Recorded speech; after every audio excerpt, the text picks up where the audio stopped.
Salam, salam outsider, le débrief commence maintenant.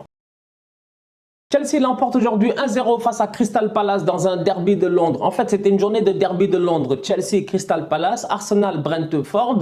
Et d'un autre côté, il y avait West Ham aussi, qui est londonien, qui nous intéresse, qui jouait face à Newcastle. Et finalement, West Ham, ils font match nul face à Newcastle. Donc du coup, tout le monde se dit, il faut gagner, il faut gagner, il faut essayer de rattraper West Ham. Chelsea, ils ont gagné 1-0. Arsenal aussi, ils ont gagné face à Brentford. On va être très sérieux. Cette équipe de Chelsea là, cette équipe de Thomas Tuchel là, fraîchement championne du monde, félicitations à eux. Ils n'ont aucun problème. Ils arrivent avec leur écusson, leur badge, je dis bien leur patch, champion du monde, world champion. Et sur le terrain, ils ont sorti une performance, on va être honnête, qui n'a pas été forcément digne d'une performance de champion du monde, mais qui est une performance d'une équipe qui, mentalement parlant, sait où est-ce qu'elle veut aller. Parce qu'aujourd'hui, face à Crystal Palace, Chelsea a peiné. Chelsea a peiné. Ça a été difficile, je dis, de trouver Lukaku. Et Lukaku est censé être trouvable normalement. C'est un grand gaillard sur le terrain, tu ne dois pas le rater. Et pourtant, ils n'arrivent pas à le trouver. Mais au moment où ils ont réussi à trouver Lukaku une fois, que lui, il a trouvé l'espace une fois, il a frappé, Ziyech a marqué, il y avait hors-jeu. C'est pas grave. Mentalement parlant, ça a permis aussi à Hakim Ziyech de rester sur la confiance sur laquelle il est en train de rouler en ce moment. Et Ziyech, en ce moment, il est au top de sa forme. Je dis bien, il est au top de sa forme. Et les grandes équipes, elles marchent comme cela. Même quand elles n'arrivent pas collectivement à trouver la faille, eh ben, il y a toujours un mec sur le terrain qui est capable à lui de faire la différence. Et ce mec-là aujourd'hui, c'était Ziyech. Sur le côté, en meneur de jeu inversé, j'ai eu l'occasion de le dire plusieurs fois quand il était critiqué en début de saison. Il y en a beaucoup qui le critiquaient. Mais ceux qui regardent mes débriefs de Chelsea, ils savent très bien que j'ai toujours eu la même ligne directrice avec Ziyech. Laissez-le tranquille. Foutez-lui la paix. Le boy sait jouer au football et il va vous le montrer. Et en ce moment, il est en train de le montrer. Il est très dangereux. Quand il repique sur son pied gauche, le centre, la frappe, tu ne sais pas c'est lequel il va t'envoyer, mais les deux sont quand même, peuvent te tuer, je dis bien, le centre ou la frappe. Et le même Hakim Ziyech aujourd'hui à la réception du centre de Marcos Alonso en fin de match, malgré tout l'effort qu'il a donné, il a la lucidité de claquer un plat du pied et d'ajuster le gardien de Crystal Palace. Donc on va être très sérieux, cette équipe de Chelsea là gagne 1-0 face à Crystal Palace, victoire très importante. Lukaku toujours jusqu'à présent incertain, en tout cas il n'est pas au top de sa forme et on attend que Lukaku soit au top de sa forme parce que la Ligue des Champions revient et Chelsea a besoin de Lukaku en Ligue des Champions. Kai Havertz, en termes de football, on sait qu'il est très intelligent, il sait se positionner, il va très très vite, il n'y a aucun problème. Mais Kai Havertz, il va très très vite dans sa tête, hein, il va très très vite dans sa tête. Mais Kai Havertz, jusqu'à présent encore, la constance n'est pas là. Il peut mieux faire. Christian Pulisic était dans une position, j'ai envie de dire, je sais pas moi, aujourd'hui, Chelsea, ils avaient un remaniement défensif. Donc, du coup, Malang Sarr, il est sur le côté. Il fait un match très, très décent, sans aucun problème. D'ailleurs, une très belle passe décisive à un moment donné pour N'Golo Kanté, je pense, qui doit fusiller, qui doit marquer. Kanté ne sait pas gérer, on va être sérieux. Comment il s'appelle? Christensen, il est de l'autre côté. Lui aussi, ça va, il se gère. En défense centrale, il y avait Rudiger. Thiago Silva, rien à dire, mais Rudiger, il a voulu nous mettre une frappe de 30 mètres extraordinaire. Vous savez très bien à quel point ce joueur-là, c'est un fou furieux. Donc on va être très sérieux. Bah, c'est une équipe de Chelsea qui, collectivement parlant, a eu à galérer pour trouver son attaquant, mais qui, collectivement parlant, a réussi mentalement à tenir face à Crystal Palace et à aller chercher les 3 points de la victoire.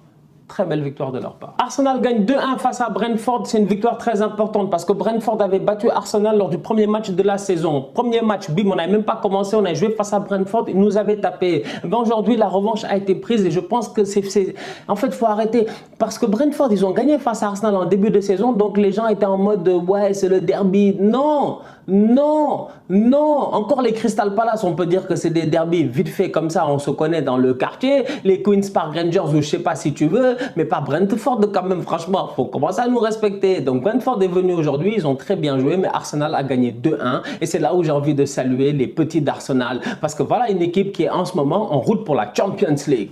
Je dis bien Arsenal est en route pour la Champions League. Vous pouvez parler jusqu'à demain, ça ne m'intéresse pas. Ce qui m'intéresse, c'est que c'est une équipe qui aujourd'hui, défensivement parlant, a fait énormément d'efforts. Ben White, Ben Blanc, il fait le travail. Gabriel à côté, les deux ensemble, ils font la paire. Kieran Tierney, c'est un leader, vous le savez très bien. Comment il s'appelle là? Cédric Il commence à se gérer. Parce que si les trois autres sont au niveau, toi aussi, tu es obligé à un moment donné d'élever ton niveau. Thomas Partey, Granit Xhaka, ils sortent une top performance tous les deux au milieu de terrain. Les petits devant, Martinelli n'est pas là. Il n'y a pas de problème. Saka, Smith Rowe, pouf, la classe. La classe, franchement, la classe, on va être très très sérieux. Bukayo Saka, c'est un excellent joueur de foot, en toute honnêteté. Droite-gauche, il est dangereux. Aujourd'hui, il est très bien lancé par Thomas Partey à la limite du hors-jeu. La frappe est sensationnelle. Poteau rentrant. C'est un Saka qui a sorti une très belle performance aujourd'hui face à Brentford, qui est récompensé de son but.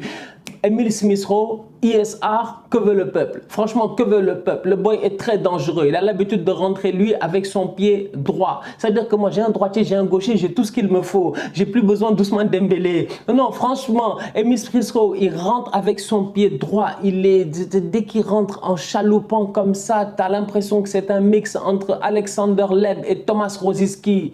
Ça, il n'y a que les anciens qui vont comprendre, franchement. Le boy, il est dangereux.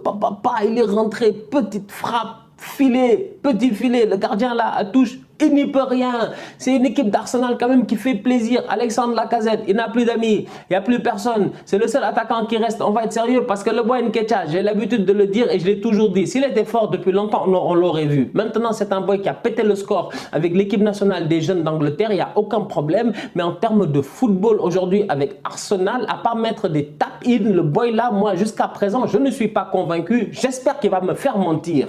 Mais pour le moment, on a Alexandre Lacazette.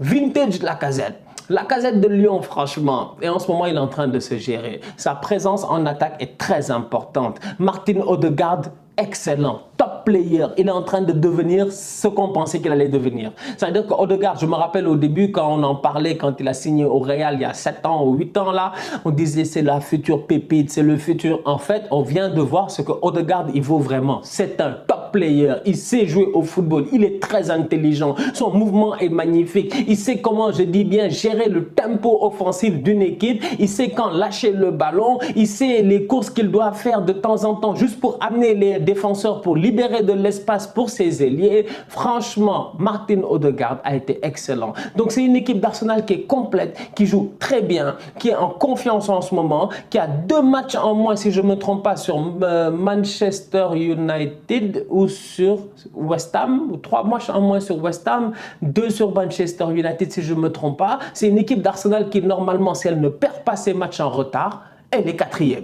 C'est la raison pour laquelle je dis, en route pour la Champions League. Peut-être qu'enfin, on sera de retour sur la scène internationale européenne. Pour le moment, le chemin est encore long. Il va falloir continuer à se gérer.